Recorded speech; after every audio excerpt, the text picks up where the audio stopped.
Okay, I'm here. Oh god, here we go again. I keep having this nightmare. Hey, Omega. Yes, Gunner. I keep having this nightmare that all of a sudden that just is coming, and then it happens over and over again. And then I wake up and it's Tuesday, and it just keeps happening. You ever had that dream? No, my dreams are usually about RG3. Well, it would be, wouldn't it? That's enough, Jester. Let's start the show.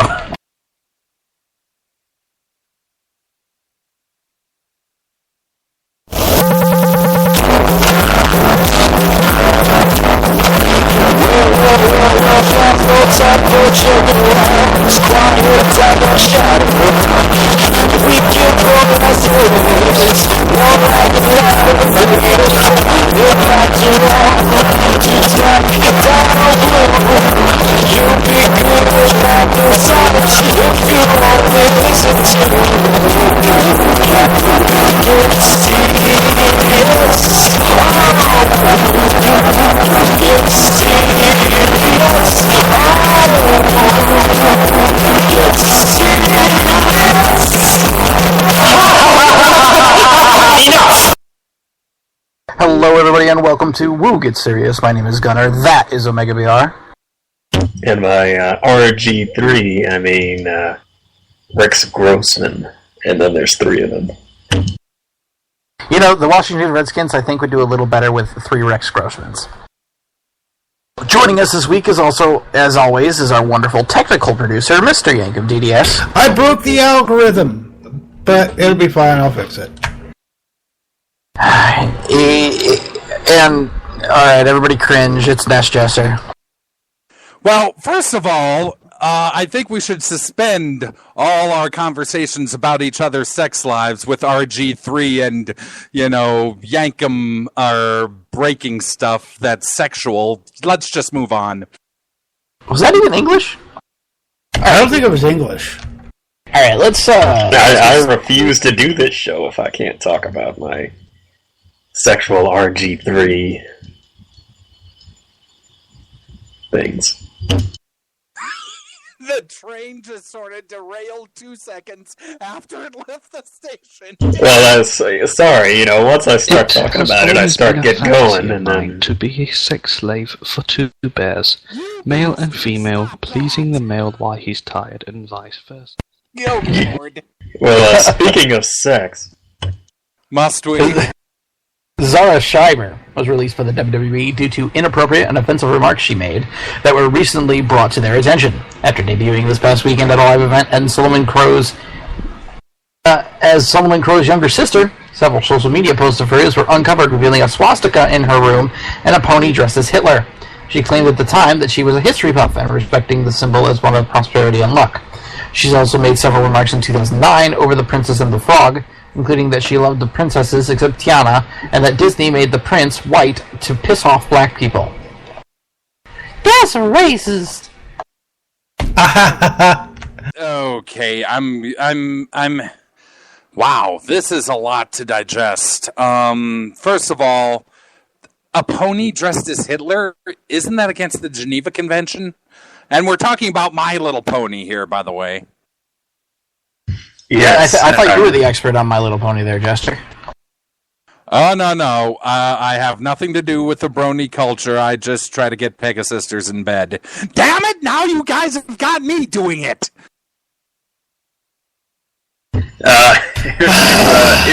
If you recall, Zara was sort of at the center of that whole Seth Rollins scandal right before WrestleMania, wherein his fiancée at the time, Rollins apparently accidentally tweeted a photo of Zara in a state of undress, and his fiancée at the time posted 2 nude photos of him in retaliation.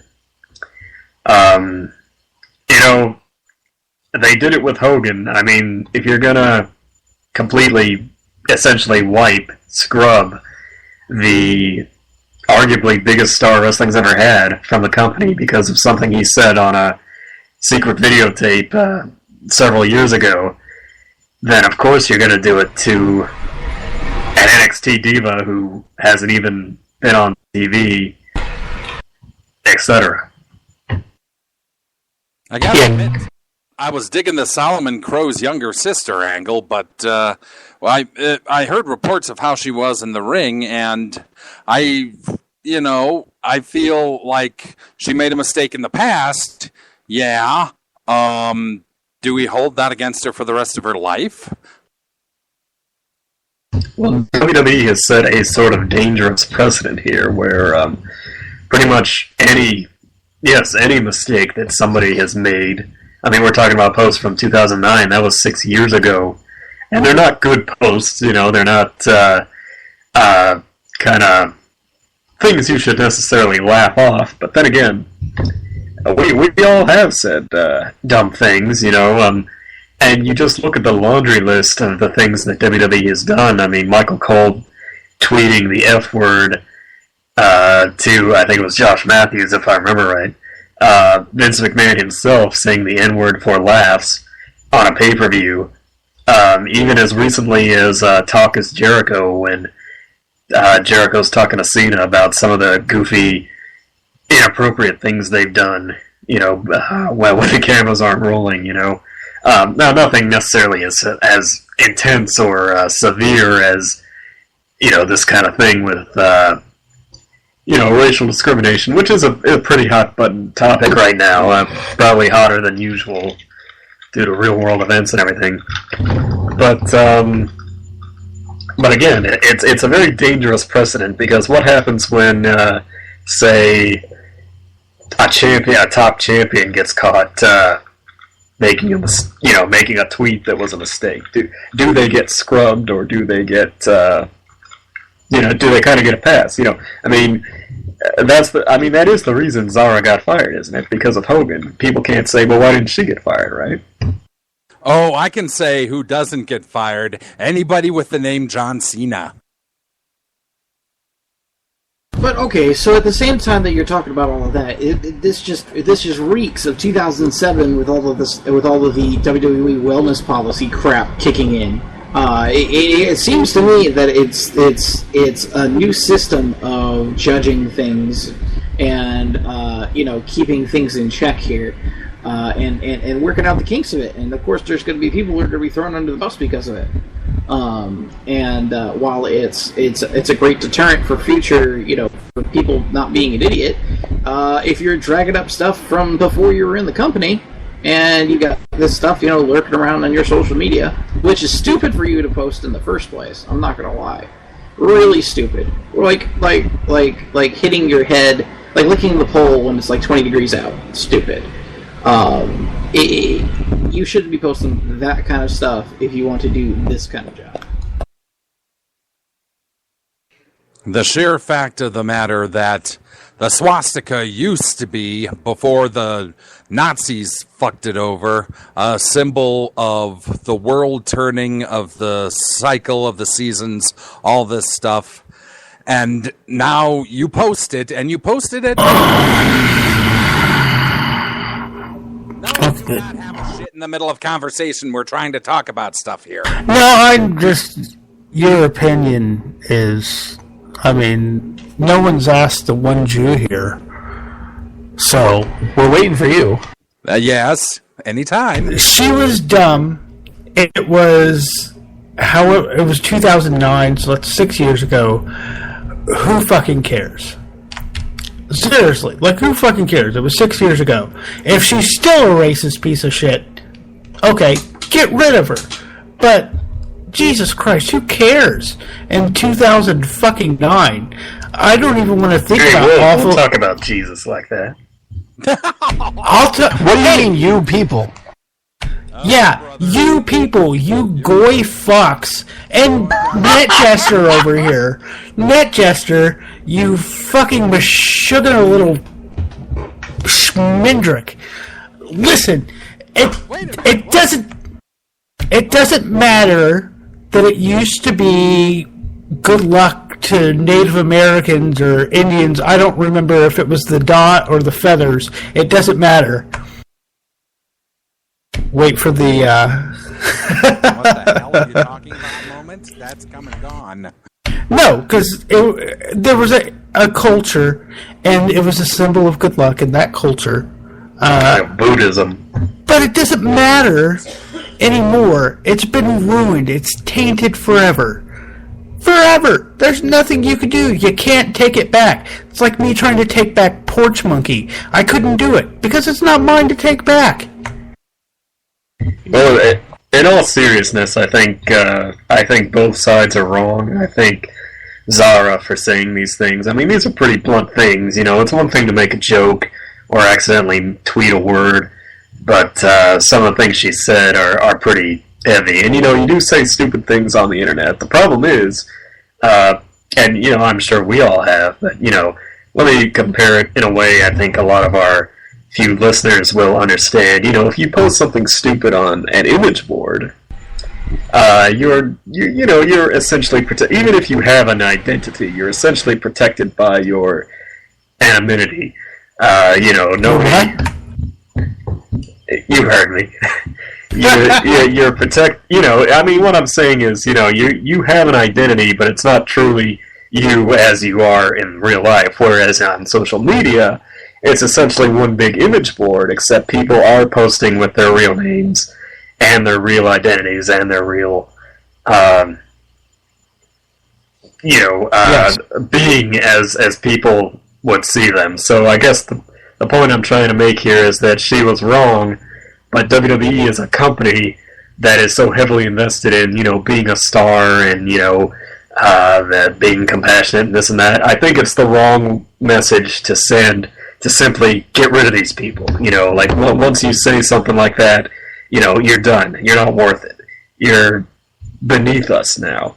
You know, I think they should be teaching more of a, we're going to work with this person and we're going to help them. We're going to, you know, even if they, you know, in that corporate sense, use them as an example. Use them, you know, make them the example of this is, you know, this is the poster child of, yeah.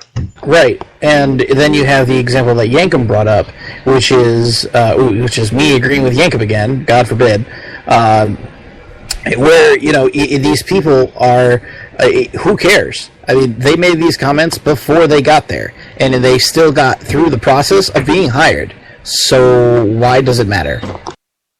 Okay, I think we should move on, but I think the real punishment she should be given, being she is formerly the girlfriend of Seth Rollins, anal sex for one night. What? Can you give him that 1,000 points? Did you just ask me to give him 1,000 points? Negative 1,000 points. Oh, yeah, no problem. Okay. And one more side note. Remember that Havoc was kind of getting a look by WWE until they uncovered some unflattering social media posts, and then they kind of they really soured on her and really didn't contact her again. So I think another good takeaway is that if you want to be a public figure, don't embarrass yourself in public, basically. No matter what time it is, you know, because I'm sure in 2009 she didn't think she was going to be an NXT diva, but, you know, it's out there.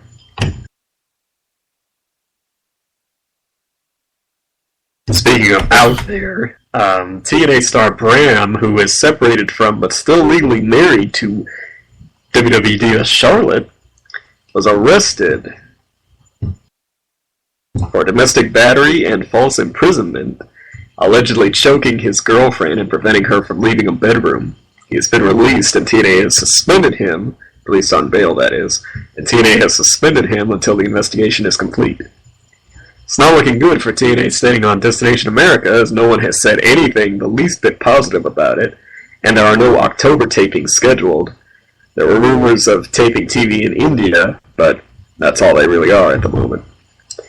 And apparently TNA payroll is already moving back to Nashville after being moved to Texas to be closer to Panda Energy, perhaps a sign that Panda is pushing TNA away, although it is a bit of a positive note, as a lot of the late payment issues lately have been due to cutting checks, having to send invoices between Texas and Nashville.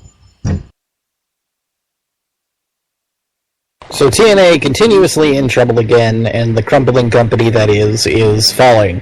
This is a similar projected spin that ECW had back in 2000 and early 2001, before it was bought out by the WWE. Good luck to everybody in TNA right now, because I don't think you guys are going to have jobs after this time next year. Well, at least by TNA, at the very least. They've already started canceling international shows of Destination America, of Impact on Destination America and their other, affiliate stations around the world. So, and they're replaced by other meaningless crap. So, yeah, good luck, TNA. You're going to be gone from TV very shortly here.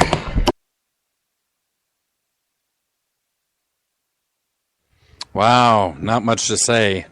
I mean, I could sing the old Droids Don't even. theme. Don't even.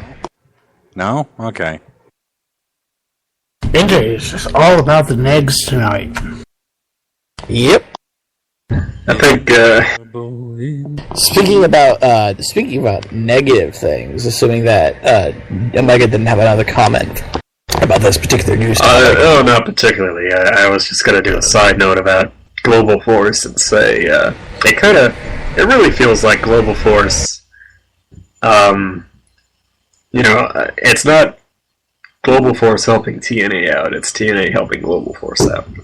That's all I wanted to comment on. You ever seen that episode of The Simpsons where Homer jumps out of the car while it's rolling down the hill because he has to get out of it to save himself from going into the water? And he rolls right back into it? Yes. Homer is GFW, TNA is the car.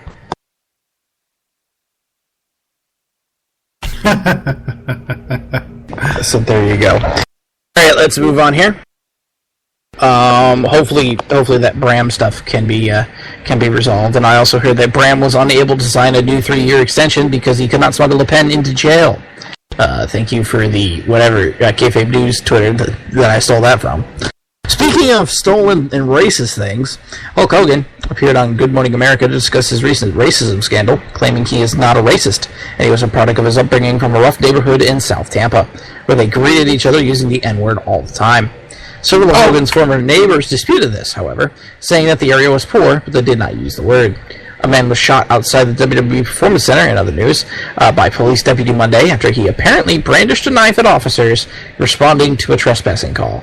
The suspect apparently tried to get a job with WWE and may have been obsessed with Lita, hoping to see her during the Tough Enough tapings. He had been arrested before and allegedly badgered staff at the center, smearing his waste on the building.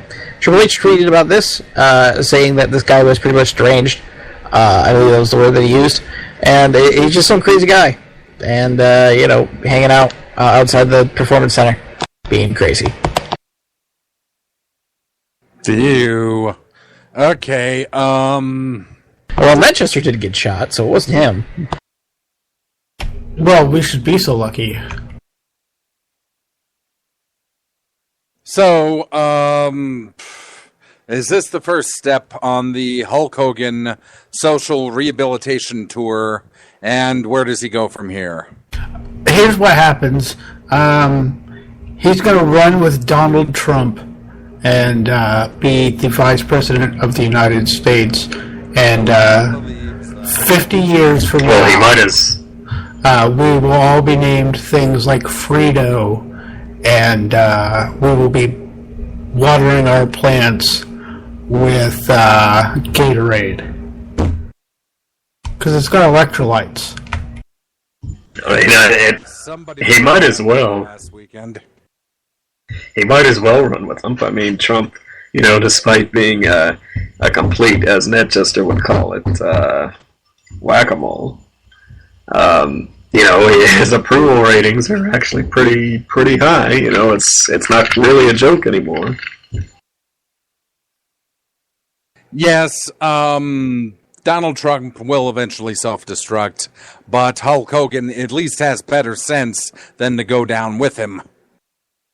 Well, the thing about Hogan is, here's a perfect example of Hogan's idiotic behavior. You know, and I say idiotic because I believe he is something of an idiot, not because he when you say idiotic, that kind of implies that the person is doing it on purpose a little bit. But I think Hogan is just that genuinely idiotic that he doesn't really get it. You know, I mean, here he's apologizing profusely.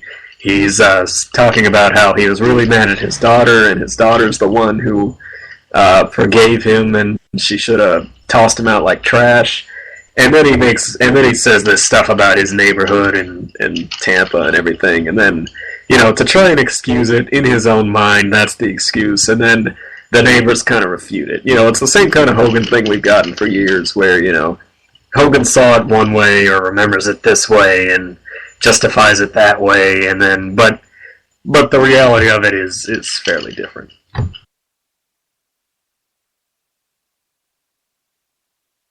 And then there was that time that, what was it he did? He wrestled like 5 times in one day by going across from Japan to America and back, or some shit.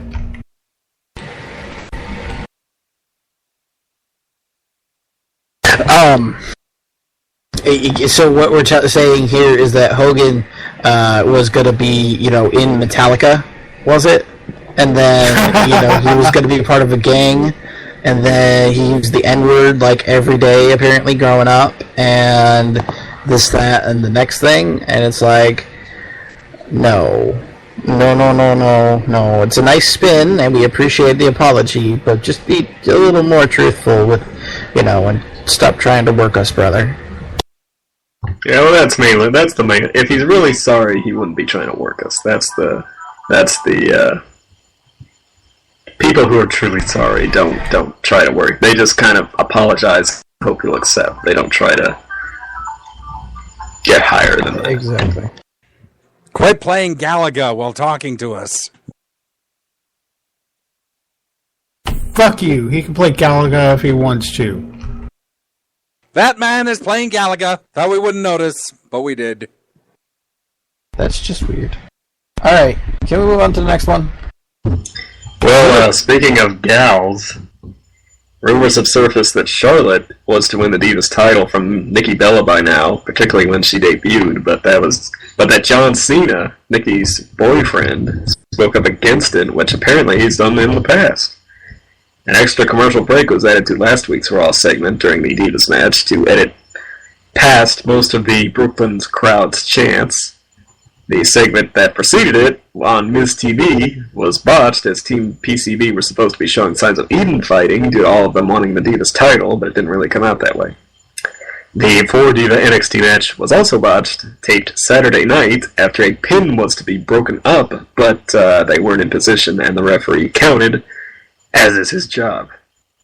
A photo of the Beautiful People, tag team from TNA, Angelina Love and Velvet Sky, was briefly flashed during the live event in Orlando as they encouraged fans to use different hashtags.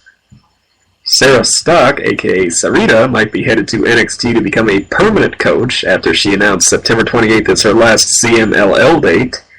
Indie star Athena is on WWE's radar and may be signed. And Dave Meltzer confirmed that WWE has in fact signed Japanese women's sensation Kana a couple weeks back.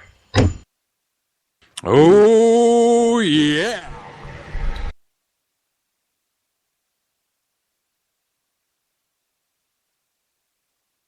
So that's interesting. Yeah, you know, I mean, it seems like it should be a bigger deal, but I guess nobody's really announced or confirmed it other than Meltzer as sort of a blip, so. I always thought that they were going to have, that they were going to have Nikki Bella, like, beat the record by one day, and then have Charlotte win it off of her, you know, immediately afterwards. And then they would go retire and go away forever. So that would be nice. Yes, it would, but, you know, you've got Cena, who is on the road, and if you're going to have your girlfriend with you on the road, she needs to do something too, unfortunately, and it's why, as long as we have Cena, we'll have the Bellas, and let that just sink in for a little while. Total divas. Total divas. Total divas. We wish, but the plain fact of the matter is that just having them on Total Divas is not going to satiate them in the least.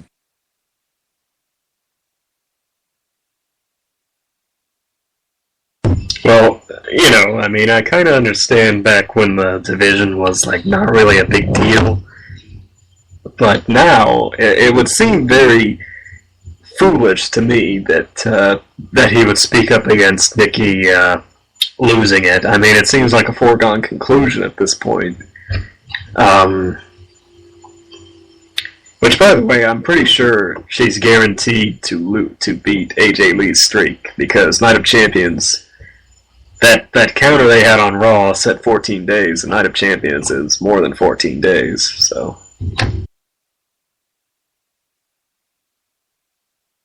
Sad but true, sad but true.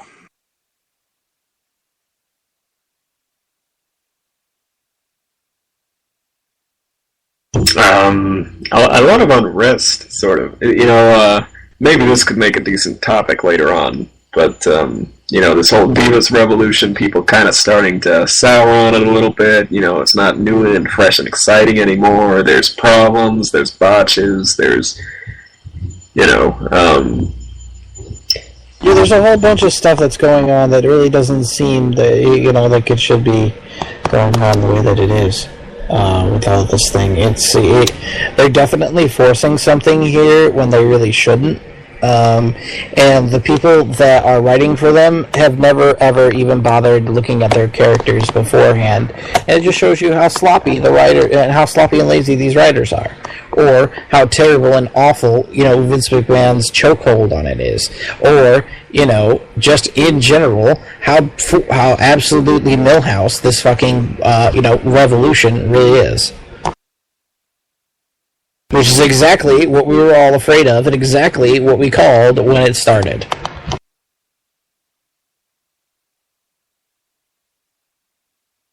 Alright, gonna wrap this up here. Moving along. Despite the successful week in Brooklyn, SummerSlam may move back to LA next year or to Vegas. Philadelphia, meanwhile, has put in a bid to host WrestleMania 34. Kayfabe made the Oxford Dictionary of list of pop culture words. Roman Reigns was shown in a fan video encouraging a group to chant "Titty Master" at Dean Ambrose, who got the nickname allegedly once wearing it on his shirt tape, on his wrist tape. Sean Waltman says that Kane had to get stitches 3 nights in a row during their feud due to Waltman hitting him with the ring bell. That doesn't surprise me in the least. Those things are solid steel, and if you get rocked with one of those, good game.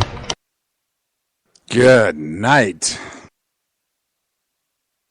So, kayfabe making the Oxford English Dictionary. Good, bad, indifferent. Killing my business. I miss my time limits. Sometimes I think there should be time limits for a bunch of things, but moving on, does it matter where we have SummerSlam anymore? I think so. I think they're really trying to push it as the mini WrestleMania, now more than ever, with week-long festivities and everything. I mean, they had that big run in LA for 5 years or so, and it kind of fizzled, and I think that's partly why they moved it to. It was going to be, remember, at the Izod Center, and then when the center was shut down, they went to Brooklyn. I think the benefit, the reason they had it in LA so long is they kind of wanted that Hollywood feel, big buzz in town, celebrities might show up, and nobody ever did. I mean, people did, but it just didn't feel like a big deal. And then you move to Brooklyn, and here's a celebrity in a match, and he actually did a pretty good job. So, and here's Jon Stewart hosting the thing, getting involved in a match after his, it's funny to me that that kind of flip-flop there.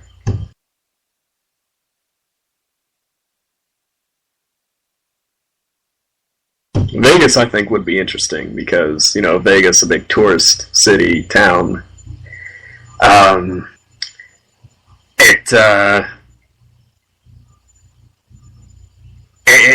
but it's kind of weird because, Vegas kind of, for a while, had that feel of, we're family friendly now.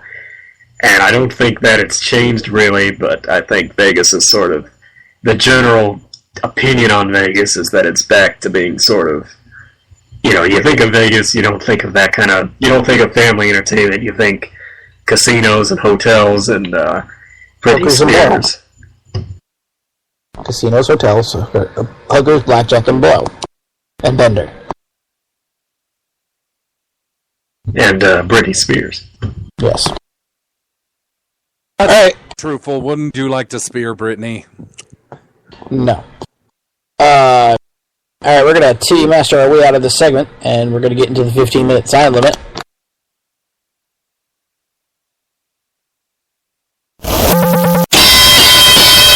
Sorry, I was giving Net Jester negative points when you said that. Good. Alright, so 15-minute time limit. Since we don't have anything listed in our 15-minute time limit, we'll talk about the Divas Revolution, and we'll talk about, stuff in general that's been going on. One thing I wanted to talk about was the NXT pay-per-view that we barely got to talk about last week, but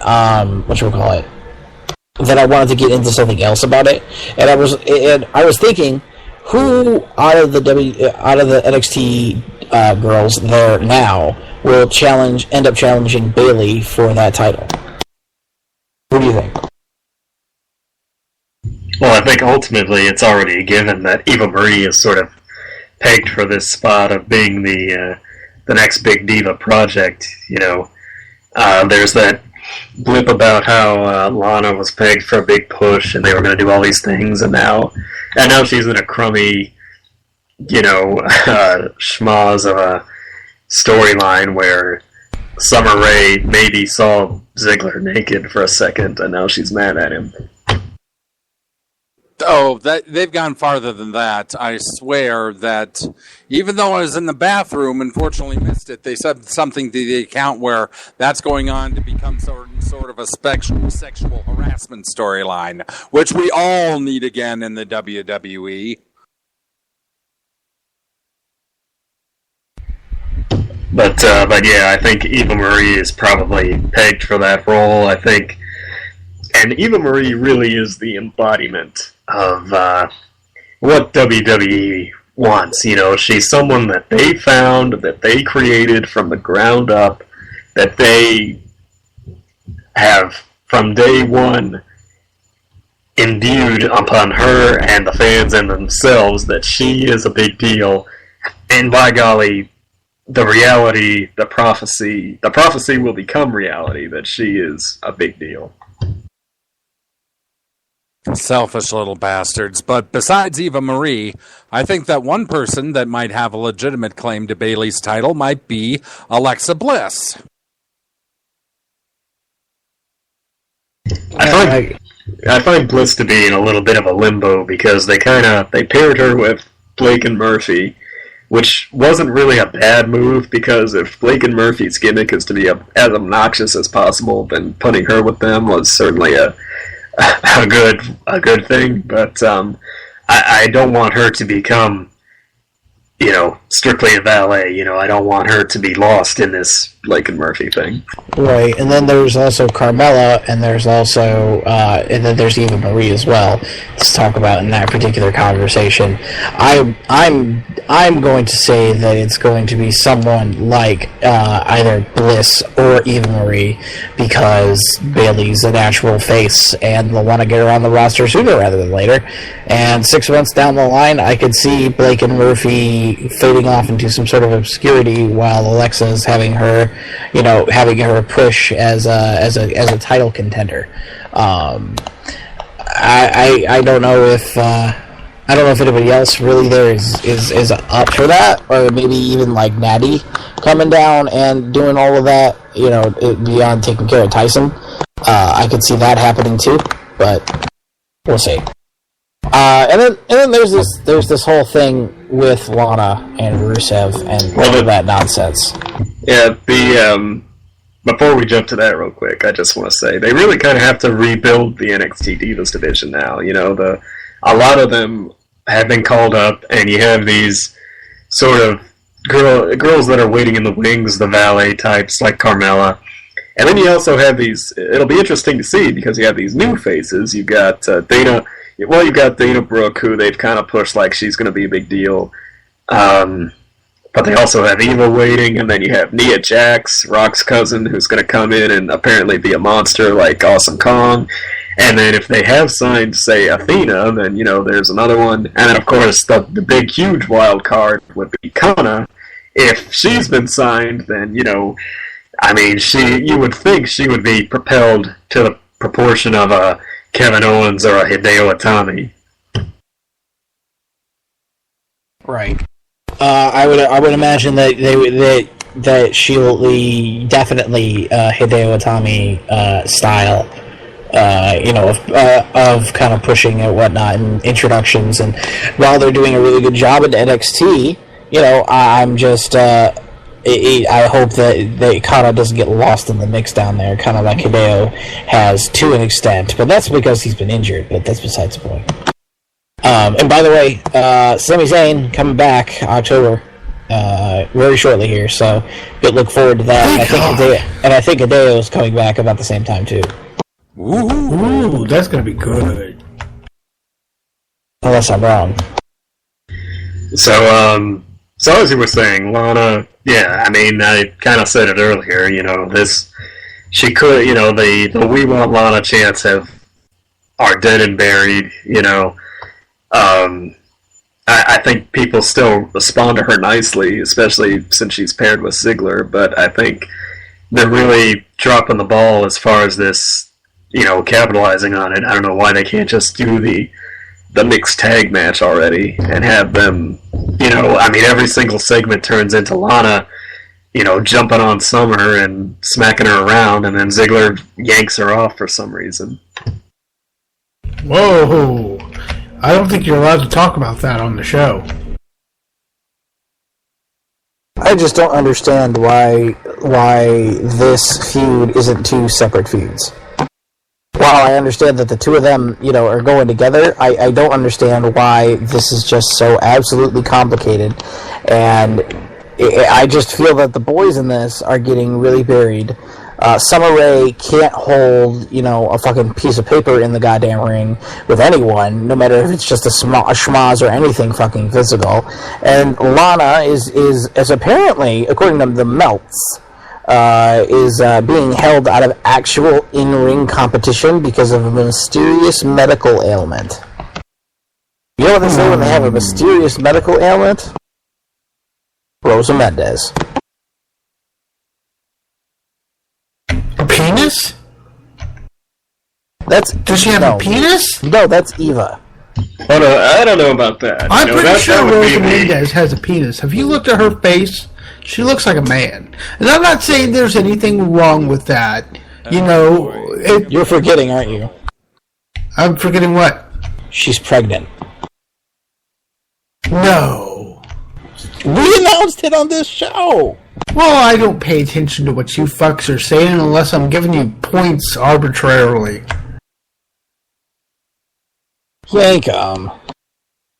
Yank 'em. That's our yank 'em.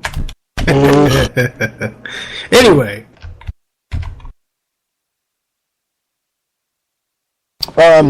So, yeah, I mean, this Lana thing, do you guys see Lana, I mean, okay, so, do you guys think Lana is actually, like, maybe potentially knocked up, or is it some other mysterious medical illness? Well, they seem to be getting kind of physical for her, for that to be it. You know, I mean, she's, like I said, she's jumping all over Summer, tackling her and everything. I'm going to go ahead and presume that is not it.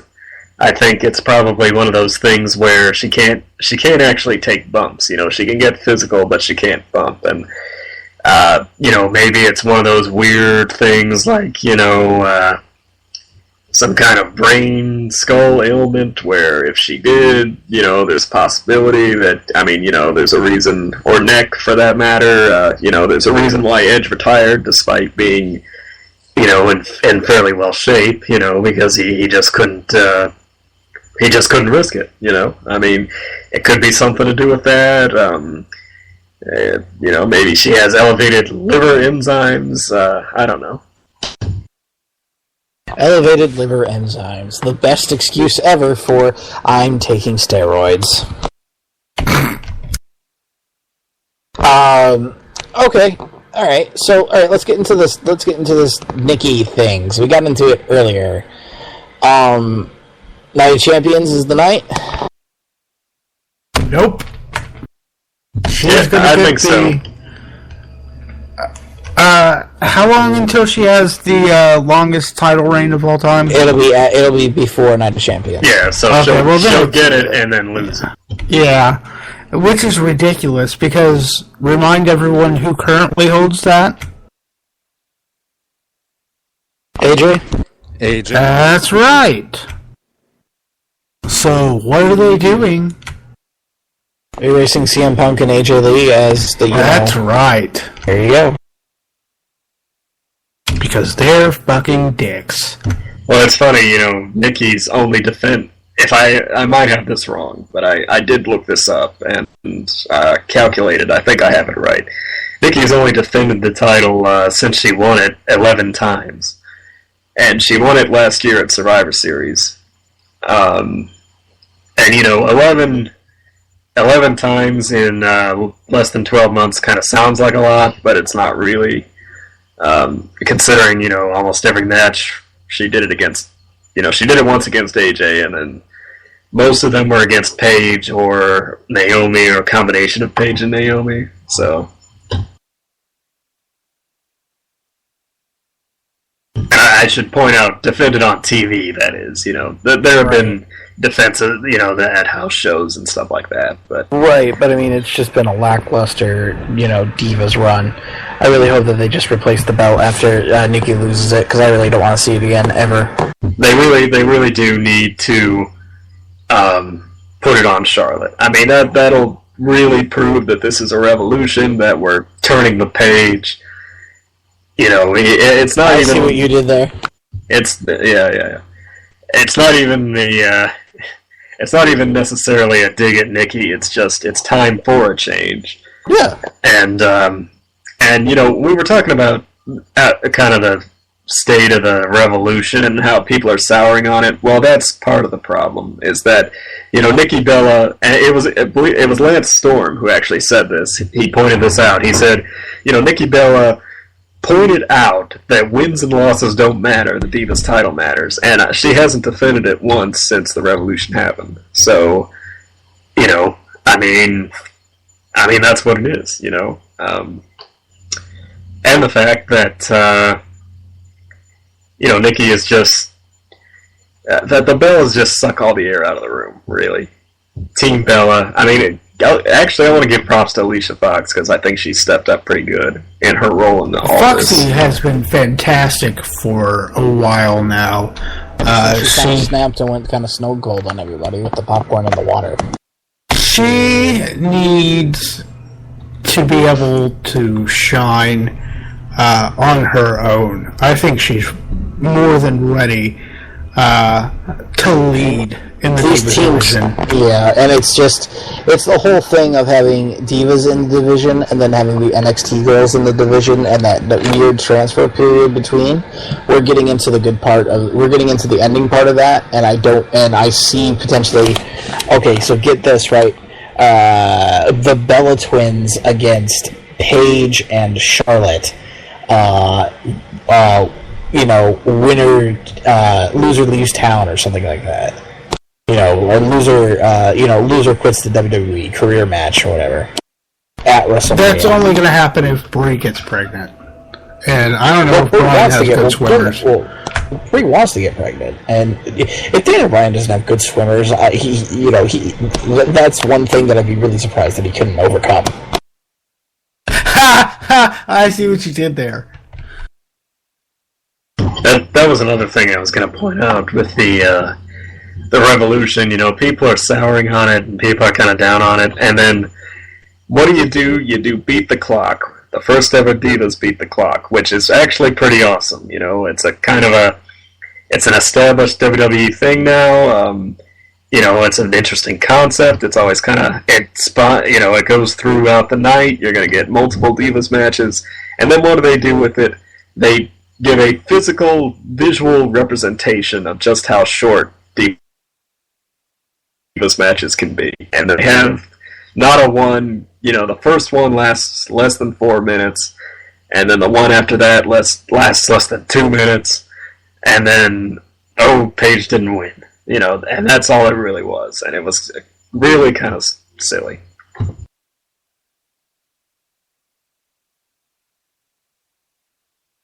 All right, so who's shined the most in these segments? I would actually want to put a bid in for Becky Lynch. I think you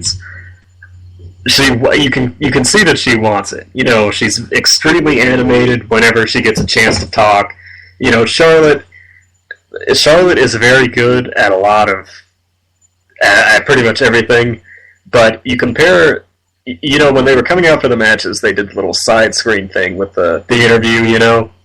Right. And you compare Becky's to Charlotte's, and Becky is just, you know, she's really with it. You know, she does the wordplay and everything, and Charlotte is just sort of, you know, talking at the camera, and you know, like she does her shtick about how I was born for this, but she says it really kind of like, you know, not like passionately, like it's just something that she says, you know, I was born for this, you know, that kind of thing. I was born for this, which says a lot, you know, in that statement right there. It's not that I want this, it's not that I need this, it's not that I crave this, it's I was born for this. You know, Randy Orton was born for this too. And apparently so was Sim Snuka. And I love you, Sim, but look what happened. Mm-hmm. Yeah, he's had his You know, you dropped The Undertaker once, and you're gonna eat a bunch of shit. Let's see here. What about the rest of you guys? Jester, you've been quiet. Oh, well, I don't have much to say on the Divas Revolution that hasn't already been said by you guys. I mean, unless we can do something to give a little shot in the arm, which is bring up some more girls from NXT to the main roster, preferably Kana. That'd be my suggestion. I don't know what to do. Well, we're not necessarily looking for what you'd want to do, but who you think is like most improved, and who's impressed you the most since? Well, Becky Lynch used to be doing some good stuff back when she was in NXT, but she hasn't gotten the chance to do much of anything on the main roster. Becky was sort of a special case where she kind of bounced from being Bayley's friend to turning on Bayley to being Sasha's cohort to turning on Sasha because she wanted her own shot. And then that happened really, really quickly. And then just as soon as she lost to Sasha and kind of earned everybody's respect, all of a sudden she was called up. So I think she almost has an advantage in that respect, that this is her opportunity to prove to everybody really what she can do beyond, you know, that quickness span. Because, you know, Charlotte and Sasha and them, you know, they were down there for quite a while. Right, and there's a whole bunch of time that they spend down there actually, you know, honing their craft and getting really good. But at the same time, you're looking at it and you're going, oh, okay, you know. I'd like to, before we run out of time, I'd also like to point out that Bayley, I think, you know, a lot of people dismiss Bayley as sort of just a goofy character that isn't really, almost like a gimmick that and you know, like people say how like the Repo Man's never going to be WWE champion, you know, that kind of thing. That's kind of a bad example, but the only person I could think of at the moment. But, you know, apparently Dave Meltzer said that, or it might have been Alvarez actually, who talked to a WWE employee who was saying, Bayley is so over with the fans and particularly little girls that if Bayley ever started doing Make-A-Wish, she would destroy John Cena. Really? I can see that happening. Well, and I think that's where you have to, you look at Charlotte and Becky to a point, and particularly Sasha, and you see their characters and everything, but who is the Cena of the Divas division? I mean, it's Bayley.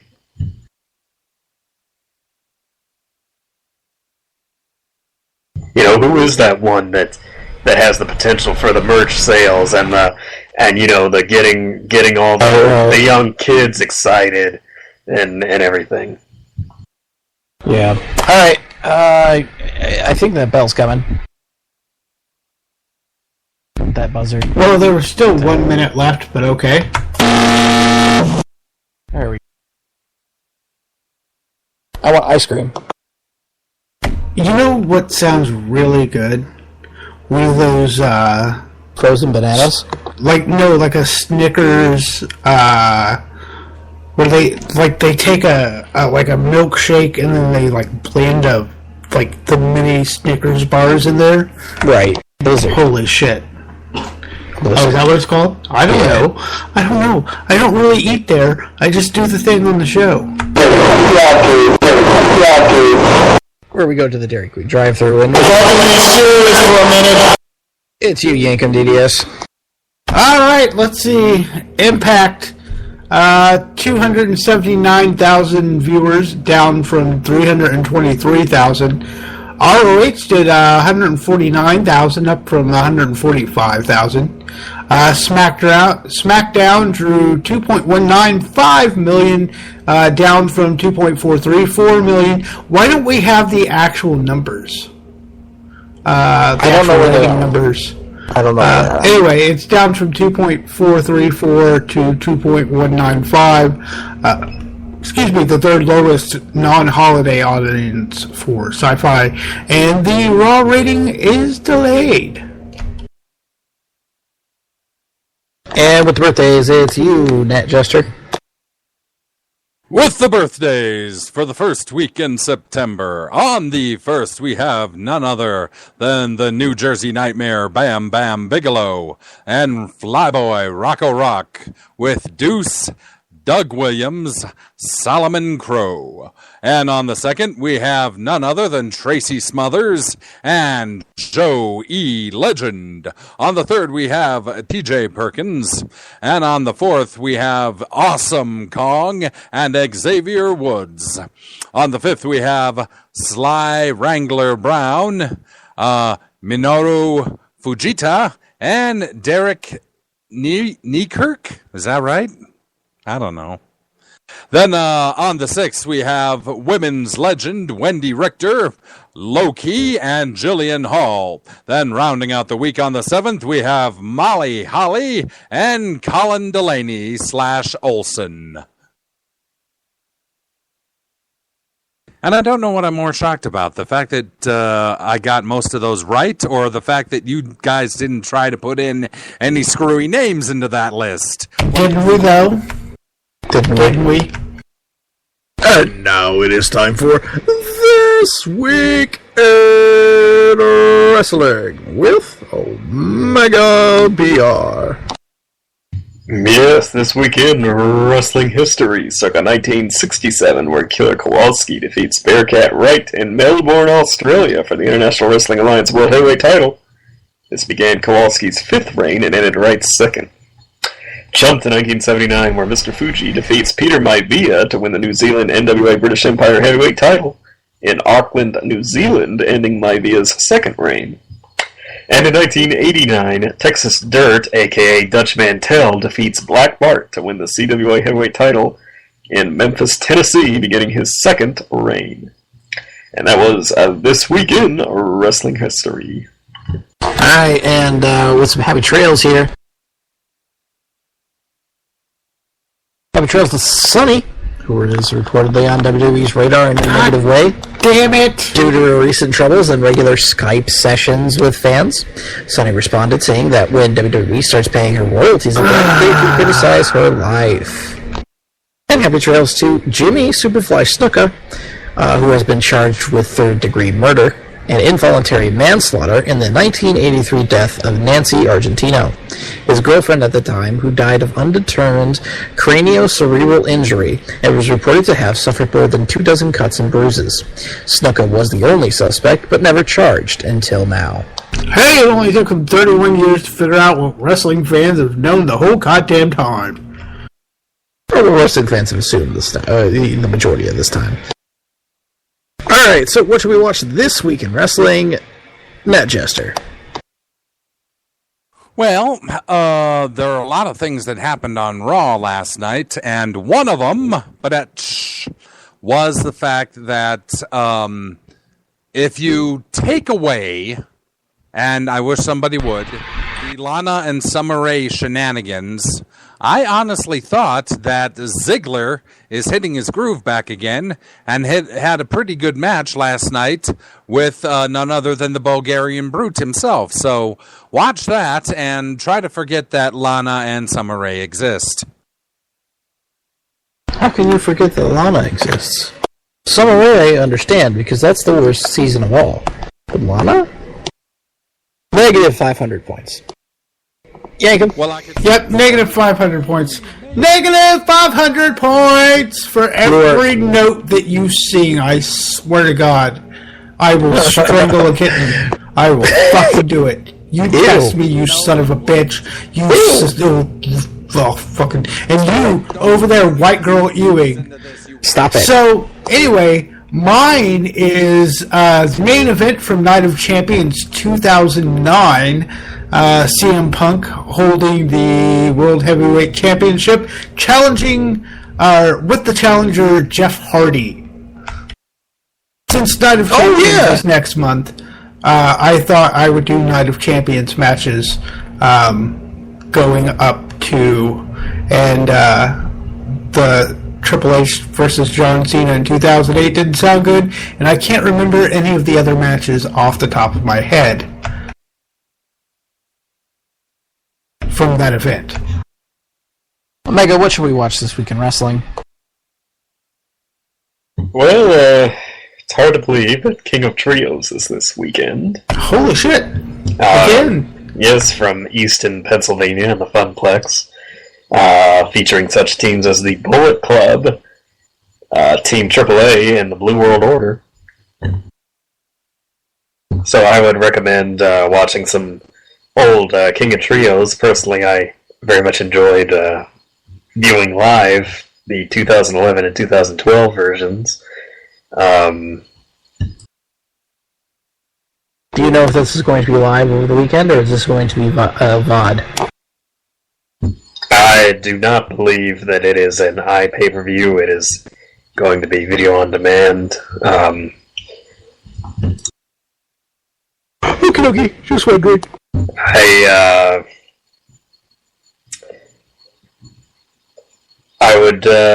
would look up, of course. You know, we had not any particular match.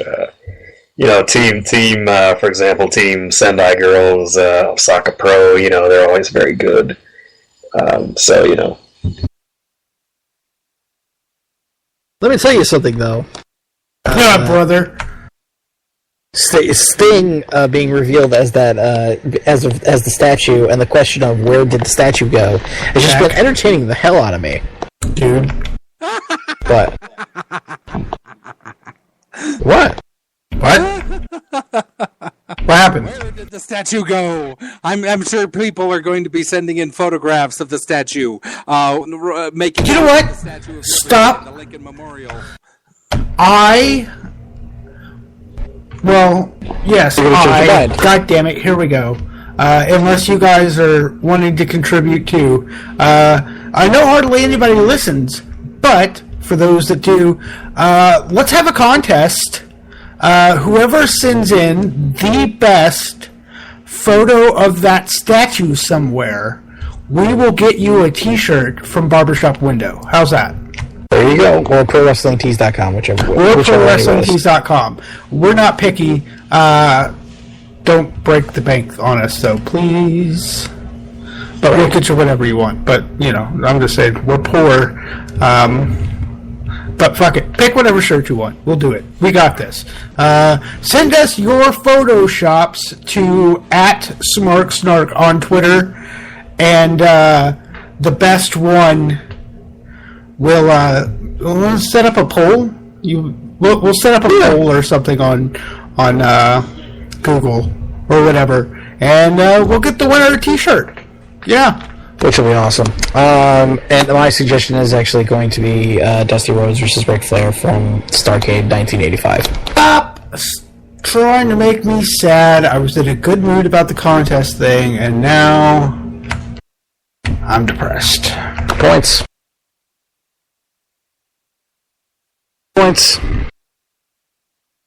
Hold on, I'm giving you your negative points for depressing me and your positive points for that awesome match.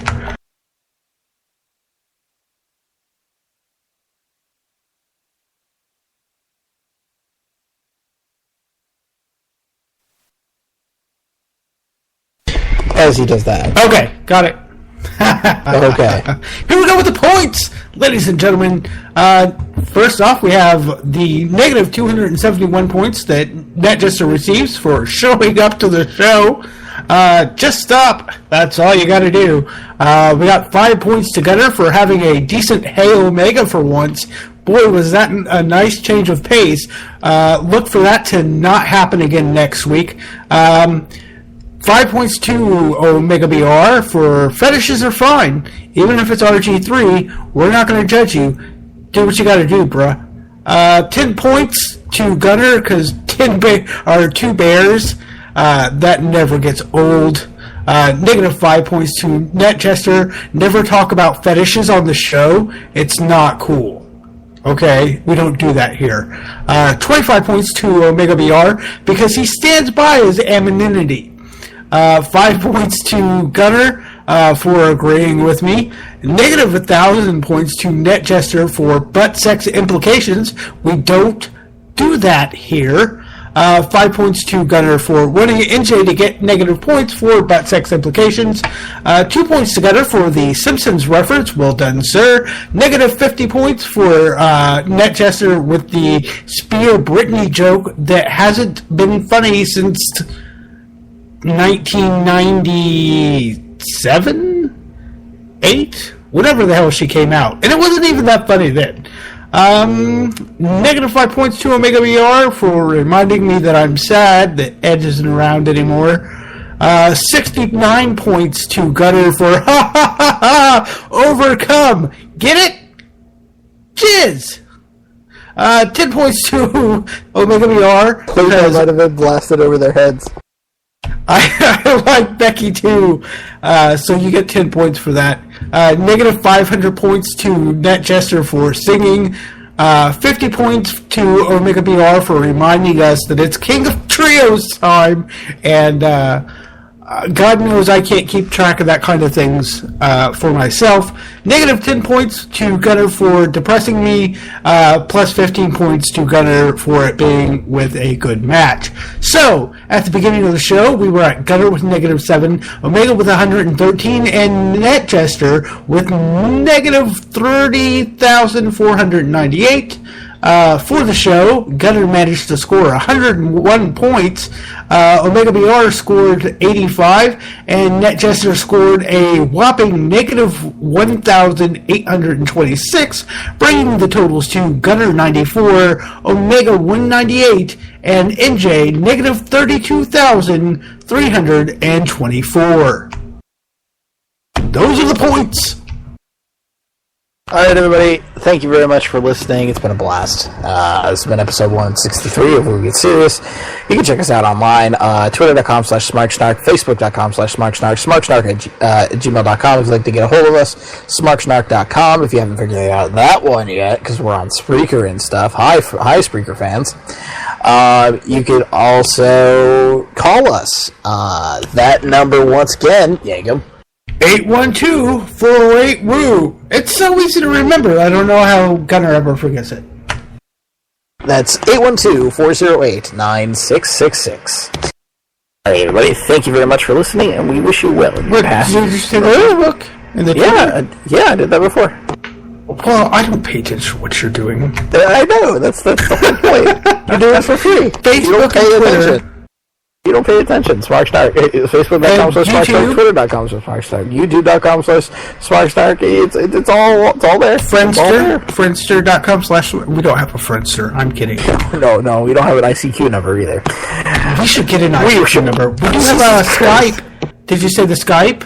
812-408-9666. Yes, that's the phone number. But if you would like to just straight up Skype to Skype call us, you can do that. Serious Podcast is our Skype username, and you can call into the show anytime. We don't screen the calls. You just call the thing. You're on the air. It happens. We can't stop it. Anything could happen. Troll us. Seriously, we need people. Anything. Just we don't care. Just call and talk about anything. Just whatever you want to do. I don't care. Just. Okay, so before Yankob gets a little too desperate here, thank you very much for listening, and we wish you the best in your past, present, and future endeavors. Good night, everybody. Holy moly.